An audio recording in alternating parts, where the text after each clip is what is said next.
All right, this is what's considered a standard demographic profile. Children at the bottom, young adults, mature adults, retirees at the top, men on one side, women on another.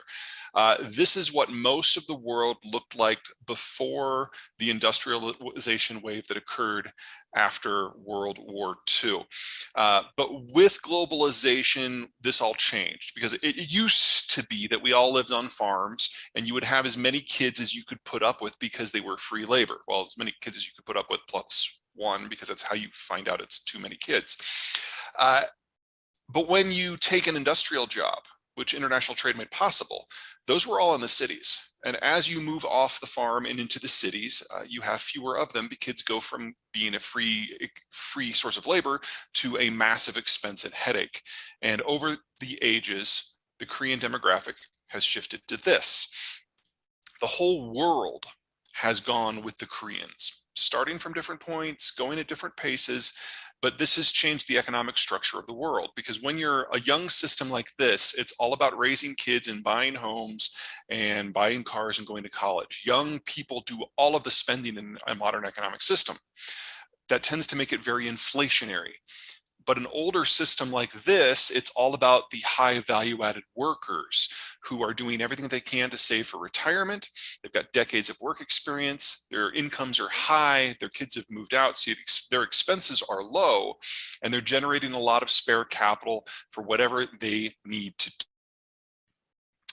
What is going on right now is the world is changing from this to whatever is next.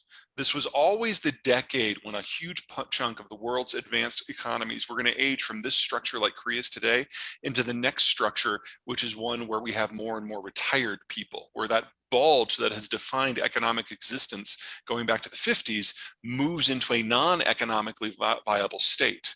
So if a young demography is inflation driven and growth driven, and a more mature state like Korea today is investment driven, technology driven, infrastructure driven, then whatever's next can't have consumption or production or capital, because retirees are sitting on their capital in the form of T-bills and cash. They're no longer working, so there's no consumption and there's no production. We all make that shift at different times, but for most of the advanced world, this is the decade it all goes down. Give you an idea of what the neighborhood looks like. Let's start with the United States. We've got the healthiest demographic structure in the world. That doesn't mean it's perfect. You can see the bulge of the baby boomers in their 60s, so we're going through the same aging process as everyone else, and digesting the boomers is going to be painful. But we also have the millennials down below, who are rounding out the labor force in a way that is allowing us to have a more inflation-driven system as opposed to deflation. You'll also notice that there's that big gap in the roughly 5 to 10-year-olds. That is a mix of two things, or three things. Number one, that's the Gen Xers kids. Small generation generates a small generation. Number two, it's the aftermath of the 2008 financial crisis. When people aren't sure of their prospects, they tend to have fewer kids. And third, it's the millennials doing everything that everyone has ever done before them, just with a 6-year delay. And so that was kind of the bottoming out of the birth rate. You'll notice it's already coming back, and preliminary data for 2022 and 2023 looks very positive. So we are looking at that base widening out again. But these shifts, these ins and outs of the demographic structures, they're actually going to be the single biggest factor that is shaping the labor force, our capital markets, and our economic structure for the next 50 years. And that shouldn't be a surprise to anyone, because that's how it's been so far. The same holds true in Japan. On the whole, demographics shape destiny. But here it's just that the birth rate has been so low for so long, they're well past the point of any sort of demographic regeneration. About all I can say that's positive for Japan is they've seen this coming and they've done some planning. Automation in life, not in manufacturing, in life, is more advanced in Japan than it is in any other places. They have robotic nurses, they've got hospital beds that turn patients. A lot of the stuff that doesn't require a lot of brains, but doesn't necessarily require eyes and hands, has been automated. And that's allowed Japan to age relatively gracefully. In addition, the Japanese, while they can't accept migrants because they have such a firm sense of culture, they have been able to expand spending on things like childcare and healthcare to encourage young families to have more children. It's met with some success. And so Japan, while it is still the oldest demographic structure on Earth today, it's no longer the most rapidly aging. It's still in the top 10, don't get carried away. But Thailand, Korea, China, and Germany and Italy are all aging faster. Which brings us to Germany. This was always going to be Germany's last decade as an industrial power. They're aging too fast. They missed the point to turn the demographic ship of state 40 years ago, and they just haven't had much luck with immigration. In the 90s, they were able to bring in roughly 1 million people from the former Yugoslavia. That helped. And then about 10 years ago, they brought in about 1 million people from Syria. The problem with the Syrian refugees, once you move past the cultural disconnect, is that these people were unskilled labor, and they were 85% male. They didn't bring their families with them. And so it's a shot in the arm, yes, but it's no assistance for long-term demographic regeneration. There's a hope, perhaps, that they'll be able to pick up about 1 million Ukrainian refugees who are relatively highly skilled. It would be an easier carry to culturally integrate them. But at this point, the demographic decline is so far advanced that by 2030, the Germans will no longer have the workforce that's necessary to do the things that we associate with Germany.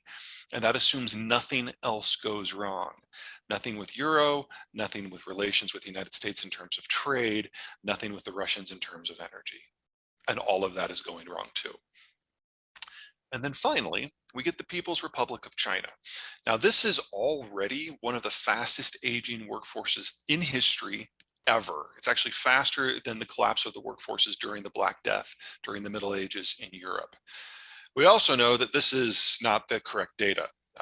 Only about 2-3 weeks ago, the Chinese released updated data that has since been incorporated into this graphic, showing that the birth rate has just collapsed. Since 2017, between 2017 and 2021, the birth rate dropped by 40%. And that's before you consider the anecdotals we have out of China of what went down with the COVID crash, suggesting that it's fallen even further.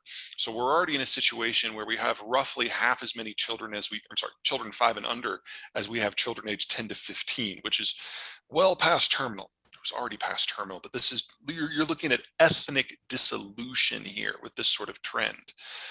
And that assumes this data is accurate.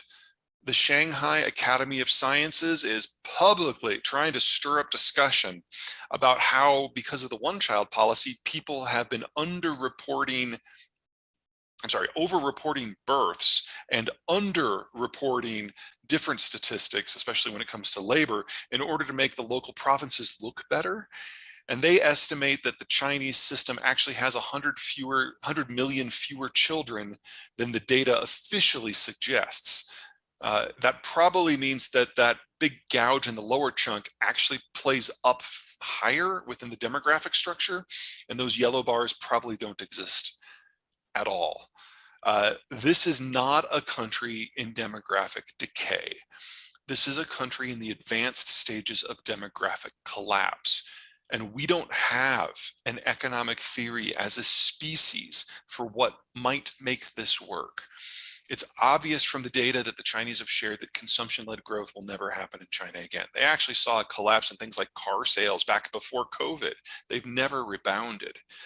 And now, with the piss poor recovery we've seen post-COVID in China, we now know that consumption is not part of the equation. This graphic indicates part of why.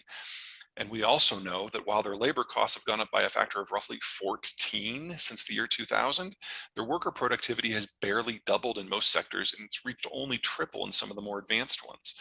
China is no longer the low-cost environment for manufacturing. It's just the place where all the industrial plant happens to be. Now, that's not nothing, but that's not enough to justify a long-term investment in the system. And every subsector that has tried to reshore out of China has